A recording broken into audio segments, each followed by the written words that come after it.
Ah, l'Afrique, c'est vraiment compliqué, hein. C'est vraiment compliqué. J'ai toujours voulu faire cette vidéo dans le but d'éveiller la conscience de mes frères africains. Mais sauf que l'opportunité et le temps ne m'ont pas toujours été donnés.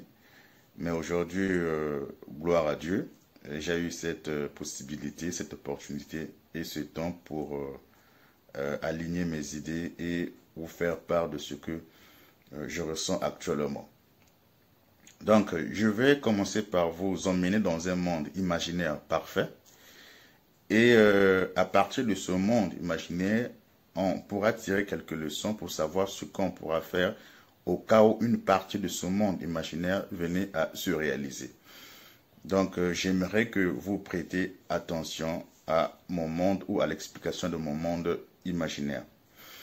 Donc, imaginons aujourd'hui que voilà, il y a eu révolution dans la plupart des pays africains et ce sont des jeunes qui ont pris le pouvoir.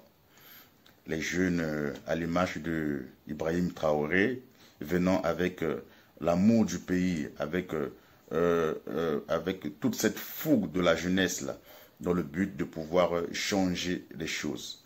Donc, une fois arrivés au pouvoir, comme je viens de le dire, avec cette volonté de mieux faire que ceux qui les ont précédés, ils vont certainement chercher à prendre certaines décisions. Certaines décisions qui sembleront être bonnes, mais avec des conséquences vraiment très, très graves.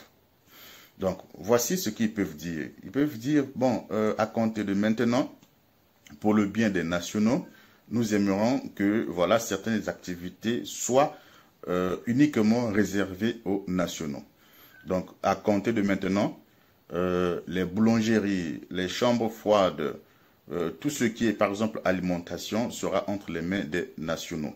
Donc, ça veut dire que les boulangeries, les pâtisseries, tout ça, ce sont des nationaux qui doivent tenir ces commerces-là, ces activités-là. Et les chambres froides, c'est-à-dire l'import-export, l'achat des produits surgelés ou congelés, en tout cas, doit être réservé uniquement aussi aux personnes originaires de ces pays, donc les nationaux. Maintenant, je me demande, avez-vous une idée de ce qui va se passer? Si vous n'avez aucune idée, laissez-moi vous expliquer comment cela va se passer. L'idée semble être bonne, vous voyez, et ça peut arriver, parce que je pense que dans la plupart des constitutions, il y a des choses comme ça, mais qui ne sont pas respectées. Il y a des lois comme ça, où il y a certaines activités, il y a certains commerces qui sont réservés uniquement aux nationaux. Mais ces lois ne sont pas respectées. Donc, dans mon monde, nous sommes dans l'imaginaire, et l'imaginaire parfait. Donc, supportez-moi s'il vous plaît. Nous sommes dans l'imaginaire. Donc, après avoir donné une telle annonce, il y aura beaucoup de conséquences. Pourquoi? Parce que actuellement, la plupart des commerces, des activités détenues par des étrangers, particulièrement les Libanais, les Indiens, les Pakistanais, vous voyez. Donc, ces commerces-là sont détenus par eux. Donc, c'est eux qui ont cette tendance souvent à importer des marchandises, des produits alimentaires, à importer des produits surgelés, des congelés que les gens ont l'habitude de manger. C'est eux qui ont l'habitude de détenir ou de tenir des boulangeries, des pâtisseries dans la plupart des pays africains, Afrique de l'Ouest ou Afrique centrale. Donc, si du jour au lendemain, lorsque ces jeunes vont arriver au pouvoir, ils prennent cette décision-là, il y aura vraiment des conséquences très, très graves, des conséquences terribles. Parce qu'il n'y aura plus du pain, il n'y aura plus des produits surgelés. Et vous savez que actuellement, le panier de la ménagère, vraiment, c'est très faible, hein. Les gens mangent du surgelé ou du congelé, ce n'est pas parce qu'ils veulent, mais c'est parce qu'ils n'ont pas de choix. Les produits locaux, des produits naturels locaux sont vraiment hors de leur portée. Donc, ils sont obligés de prendre ces produits importés, bien que parfois à la longue ça donne des maladies, mais ils sont obligés. Vous voyez? Et si vous enlevez ces choses-là, comme ça sera difficile pour la population. Et cette même population qui vous a acclamé, quand elle aura faim, ça sera même la même population qui pourra vous dégager du pouvoir. Oui. Donc, les gens n'auront plus du pain, les gens vont commencer à se battre, voilà, il y a un peu le pain, voilà ceci, et vous allez voir que les opposants fictifs peuvent même sortir, voilà, pour essayer un peu d'envenimer la situation. Vous voyez, ça sera très, très grave. Parce que tout est entre les mains des étrangers. Peu nombreux sont des nationaux qui possèdent des boulangeries, des pâtisseries ou des chambres froides. La plupart, ce sont des Libanais ou des Indiens, dans la plupart des pays africains. Si vous voyez, oh, on a mis un directeur général ou quelqu'un qui gère la boucherie, qu'est-ce que je dis, la chambre froide comme un national, vérifiez bien le fond. Parfois, derrière lui, il y a un Libanais. Même lorsque les autorités des pays africains veulent commencer des business, c'est des Libanais qu'ils prennent pour mettre devant. Ce sont des Indiens qu'ils prennent pour mettre devant, pour camoufler au fait de l'argent volé ou leur corruption. Ouais, donc la plupart de ces commerces-là sont détenus par les Libanais, par les étrangers. Donc c'est ce qui va se passer. Encore, il y a une différence entre l'Afrique centrale et l'Afrique de l'Ouest. Nous sommes tous souvent dans les mêmes situations, nous avons tous les mêmes problèmes, mais ces problèmes en question ont des levels, ont des niveaux. Oui. Mais en Afrique centrale, en tout cas, nous avons dépassé le niveau. Nous avons dépassé ce level-là. Encore en Afrique de l'Ouest, vous pouvez aller dans quelques artères de la ville, des ruelles, des avenues, et vous pouvez avoir quelques boutiques de nos frères ouest-africains. Voilà, ils sont en train de se débrouiller. Et ça va, même lorsque les Libanais ne sont pas là, voilà, ils sont quand même en train de se débrouiller. Mais partez un peu en Afrique centrale, plus précisément au Cameroun, au Congo-Brazzaville, voilà, ces pays-là. Une fois, je me rappelle, au Congo-Brazzaville, nos frères ouest-africains étaient en période de Tabaski. Je me rappelle bien, ils étaient en période de Tabaski. Et en ce moment-là, on a filmé une vidéo qu'on a vue sur Internet et on pouvait voir que toutes les boutiques étaient fermées. C'est là qu'on a remarqué que les nationaux n'avaient presque rien parce que toutes les boutiques étaient fermées. Puisque ce sont les frères ouest-africains qui sont souvent dans des quartiers, dans des ruelles, voilà, pour essayer un peu de vendre des choses qui sont indispensables, les choses quotidiennes là. Bon, comme c'était la fête de Tabaski, ils avaient fermé, donc il n'y avait presque rien. Les gens ne pouvaient plus rien acheter. Mais c'est très grave. C'est très grave. Comme je l'ai dit, on a des niveaux. C'est vrai que nous sommes tous dans les mêmes problèmes, dans le même bateau, mais en tout cas, on a des niveaux. Niveau de paresse, niveau de bêtise. En tout cas, sur ce point-là, il y a des niveaux. Et l'Afrique centrale, nous sommes, c'est-à-dire les plus paresseux de toute l'Afrique. Je pèse bien mes mots. Nous sommes les plus paresseux de toute l'Afrique. Donc, c'est un peu ça. Ça, c'était entre parenthèses. Revenons à notre sujet. Donc, vous voyez qu'il y aura un grand problème, un grand souci. Les gens ne seront pas prêts en ce moment-là. Comme certains pays n'ont pas été prêts pour leur indépendance. Oui, je le redis. Il y a des pays qui n'ont pas été prêts pour leur indépendance. Je repars encore surtout en Afrique centrale. Vous allez voir des gens qui ont déjà 30 ans, 40 ans de pouvoir, mais ils utilisent toujours les mêmes bâtiments, les mêmes structures que les colons avaient laissées. Parfois, les structures en question se sont dégradées, mais ils n'arrivent pas à prendre soin, à renouveler, à entretenir. Non, c'est trop fort pour eux. Ils préfèrent prendre de l'argent, aller encore chez le colon, vivre encore la belle vie chez le colon, pendant que sa population ou leur population souffre. On n'a pas en fait été prêt pour l'indépendance. Les mêmes routes laissées par des colons se sont dégradées. Ces autorités n'arrivent pas à réparer, n'arrivent pas à ranger des choses. Ils n'arrivent pas à réparer. Des écoles, des hôtels, des infrastructures indispensables pour le développement d'un pays. Ils n'arrivent pas. Des barrages qui ont été construits depuis des temps coloniaux. Ils n'arrivent pas du tout à remettre cela en marche, à remettre cela en place. Donc c'est tout simplement pour dire que l'indépendance a surpris les gens. Les gens n'avaient pas encore cette mentalité pour l'indépendance.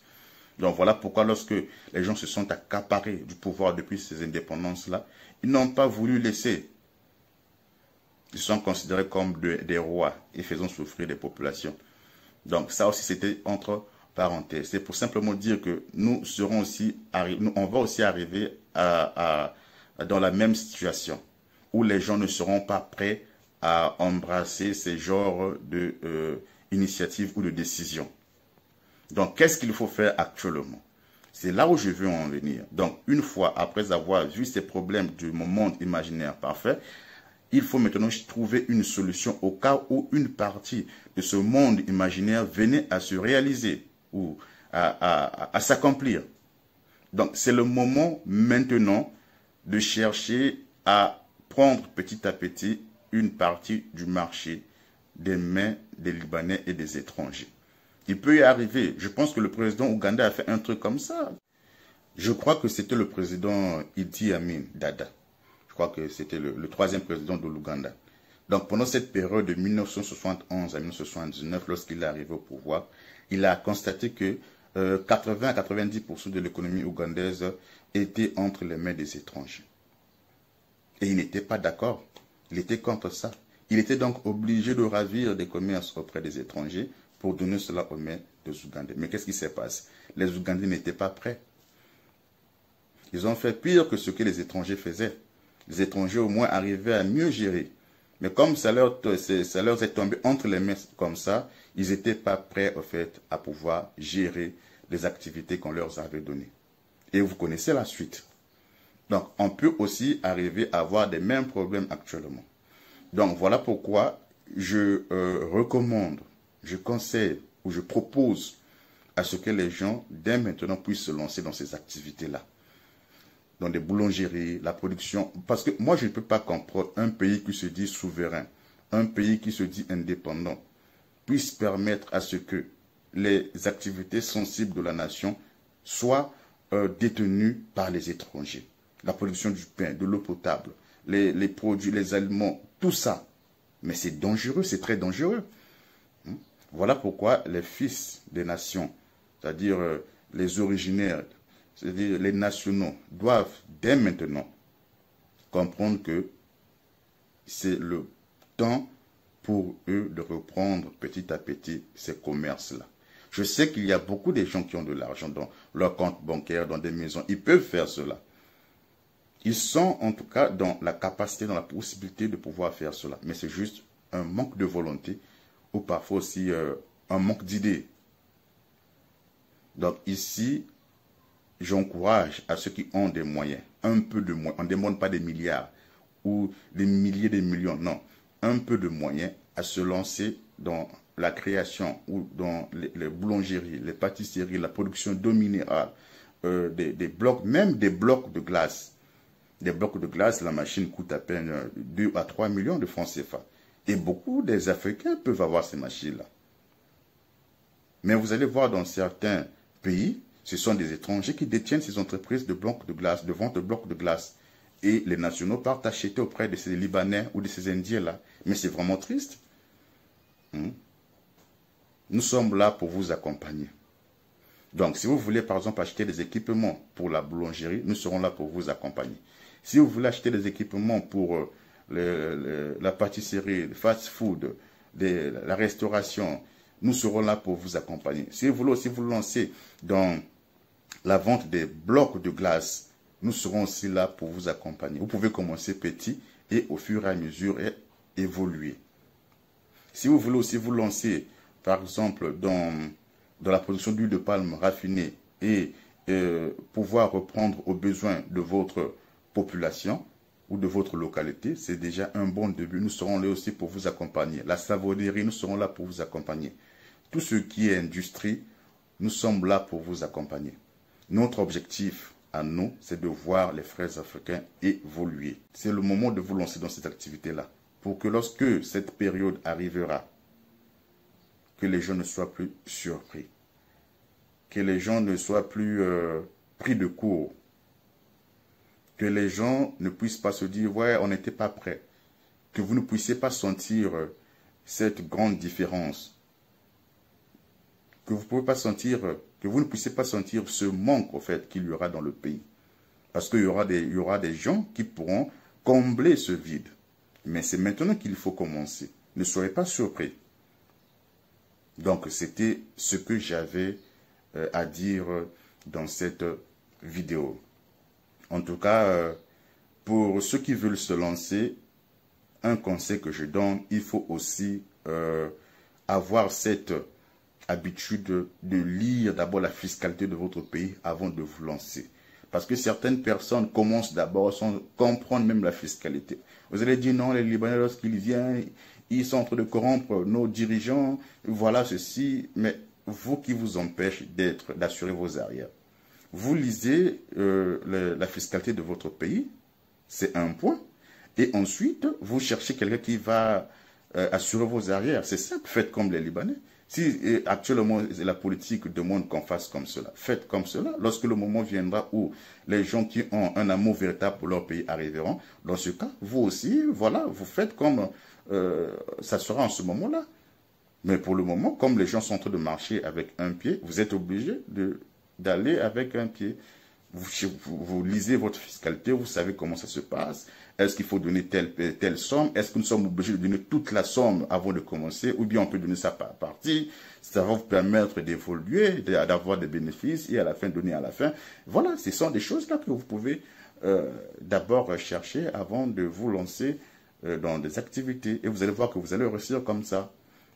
Voilà, donc essayez d'analyser comment les étrangers font et vous aussi lancez-vous dans ces activités-là.